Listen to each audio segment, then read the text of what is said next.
एक गांव में एक बड़ा साहूकार रहता था। साहूकार बहुत पैसे वाला था। आसपास के कई गांव में उसका बड़ा नाम था। लेकिन इस साहूकार को अपने पैसों का, अपने रुतबे का और अपने नाम का बड़ा ही घमंड था। वह अपने नाम को बनाए रखने के लिए बहुत ज्यादा सोचता था और बिना किसी के भावनाओं की कद्र किए वो सब करता था जो उसे लगता था कि करना चाहिए। साहूकार को कई सालों बाद एक संतान प्राप्ति हुई थी। साहूकार ने अपने इस खुशी को मनाने के लिए अपने घर पर एक बहुत बड़ा कार्यक्रम रखा, जिसमें उसने आसपास के गांव के सभी श्रीमंत लोगों को और सिर्फ ऐसे रिश्तेदारों को जो पैसे वाले थे बुलाया था। पास के ही गांव में साहूकार की खुद की सगी बहन भी रहती थी। क्योंकि इन दिनों उसकी आर्थिक परिस्थिति कुछ अच्छी नहीं थी, इसलिए उसने अपनी बहन को तक इस कार्यक्रम के लिए नहीं बुलाया। साहूकार ने जिस कार्यक्रम का आयोजन किया था वह इतना भव्य था और इसके अलावा उसमें इतने प्रसिद्ध और श्रीमंत लोग आने वाले थे कि इस कार्यक्रम की चर्चाएं हर गांव में होने लगी। ये खबर उस साहूकार की बहन तक भी पहुंच गई। बहन को ये जानकर बहुत ज्यादा खुशी हुई कि इतने सालों बाद उसके भाई को आखिरकार संतान सुख प्राप्त हो ही गया। बहन ने सोचा कि भाई गलती से उसे इस बारे में बताना भूल गया होगा और अपनों को भला कोई न्योता देता है। दोनों बहन ने अपने भाई के यहाँ उस कार्यक्रम में जाने की तैयारियां शुरू कर दी। जिस दिन वह कार्यक्रम था उस दिन बहन सुबह सुबह ही अपने भाई के घर जाने के लिए निकल पड़ी। रास्ते में अपने पुराने मैले कपड़े देख उसे ख्याल आया कि अगर किसी और के घर जाना होता तो मैं ऐसे कपड़ों में जाने की सोचती भी नहीं, लेकिन मैं तो मेरे अपने घर, मेरे मायके जा रही हूँ, वहाँ मुझे ये सब सोचने की कोई जरूरत नहीं है। जैसे ही वह अपने मायके पहुंची, वहाँ का भव्य आयोजन देखकर वह बहुत खुश हो गई और उसे अपने भाई पर बहुत गर्व हुआ। वहाँ पर वह जल्दी से जल्दी अपने भाई को मिलकर उसकी खुशी में शामिल होना चाहती थी। वह तुरंत सीढ़ियां चढ़कर घर के अंदर प्रवेश कर गई। उसने देखा कि उसका भाई मेहमान के तौर पर आए सभी धनाढ्य और नामी लोगों का स्वागत करने में व्यस्त है। बहन जैसे ही अपने भाई की तरफ उससे मिलने के लिए बढ़ी, उसके भाई की नजरें उस पर पड़ गई और अपनी बहन को ऐसे मैले पुराने कपड़ों में देखकर भाई ने उससे मिलना तो दूर करके तुरंत बहाना बनाकर वहां से निकल गया। बहन ने सोचा इतने लोगों में बेचारा अकेला भाई क्या क्या करे, जरूर उसे कुछ काम याद आया होगा इसलिए वहां से चला गया होगा। बहन बाद में अपनी भाभी से मिलने गई। भाभी ने उसका स्वागत किया और उसे खाना खाने के लिए आग्रह किया। बहन ने सोचा ठीक है, पहले खाना खा लेती हूँ, फिर बाद में आराम से भाई से मिल लूंगी। बहन खाना खाने के लिए पंगत में बैठी। साहूकार भाई ने देखा कि अपने सभी धनवान मेहमानों के बीच उसकी गरीब बहन बैठी हुई। सभी कीमती पोशाक पहने लोगों के बीच उसकी बहन जो पुराने मेले कपड़े पहनकर बैठी थी, यह साहूकार से देखा नहीं गया। उसने अपनी बहन को अपने पास बुलवाया, भला बुरा सुनाया और वहां से जाने के लिए बोला। बहन ने अपने सपने में भी नहीं सोचा था कि उसके साथ कभी ऐसा व्यवहार भी हो सकता है, और वह भी उसके खुद के मायके में।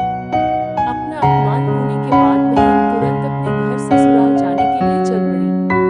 बहन इस बात को पचा ही नहीं पा रही थी कि उसके अपने भाई ने उसके साथ इतना बुरा व्यवहार किया। उसकी आंखों से आंसू नहीं थम रहे थे। रास्ते में उसे अपनी पुरानी दोस्त मिली। उस दोस्त ने उसे रोने का कारण पूछा। हालांकि बहन उसे कुछ भी नहीं बताना चाहती थी, लेकिन दोस्त के बार बार पूछने पर उसने उसके साथ हुई सारी घटना उसे बता दी।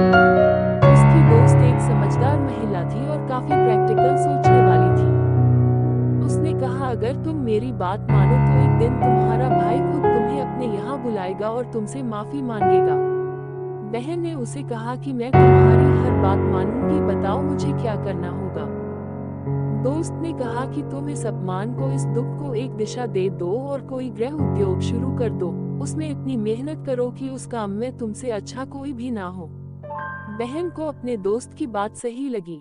उसने घर पहुंचकर अपने आंसू पोंछकर उसी दिन से एक गृह उद्योग शुरू किया।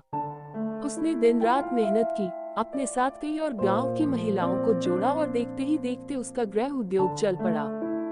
कुछ ही सालों में आसपास के 50 गांव में उसका नाम और रुतबा काफी बढ़ गया और अब वह पैसों के मामले में अपने भाई से भी ज्यादा बड़ी बन गई। दिया था।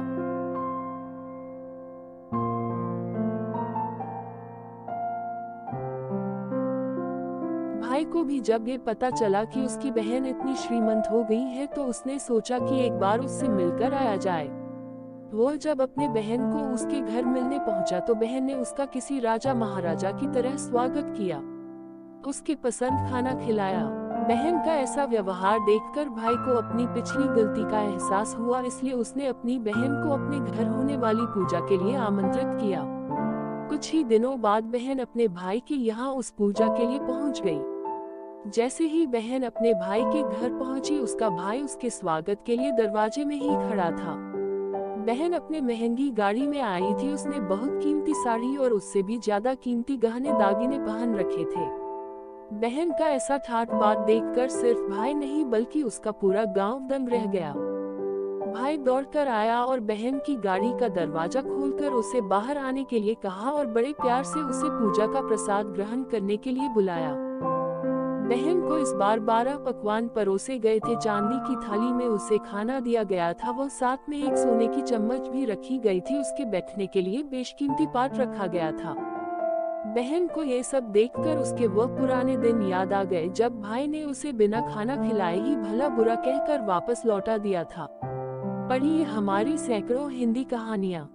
बहन खाना खाने के लिए तो नहीं बैठी, लेकिन उसने अपने सारे कीमती दागिने और जेवर उतारकर उस थाली के सामने रख दिए और खाने में से कुछ निवाले उन दागिना पर रख दिए।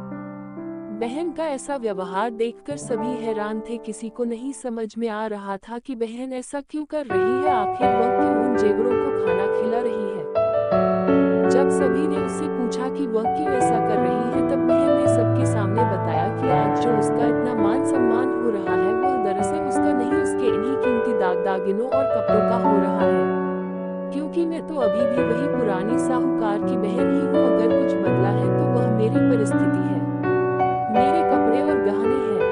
भाई ने अपनी गलती का एहसास होने पर इस बार अपनी बहन के पैर पकड़कर माफी मांगी। बहन जो पहले भी अपने भाई से निस्वार्थ प्रेम करती थी, उसने अपने भाई को माफ कर दिया और उसे गले से लगा लिया। दोस्तों, पैसे सिर्फ हमारे जीवन को सरल बनाने के लिए है, जबकि रिश्ते जीवन में मिले किसी वरदान की तरह है, अगर उन्हें सच्चे मन से और निस्वार्थ भाव से निभाए जाए। पैसे खर्च हो जाए तो आप बाद में भी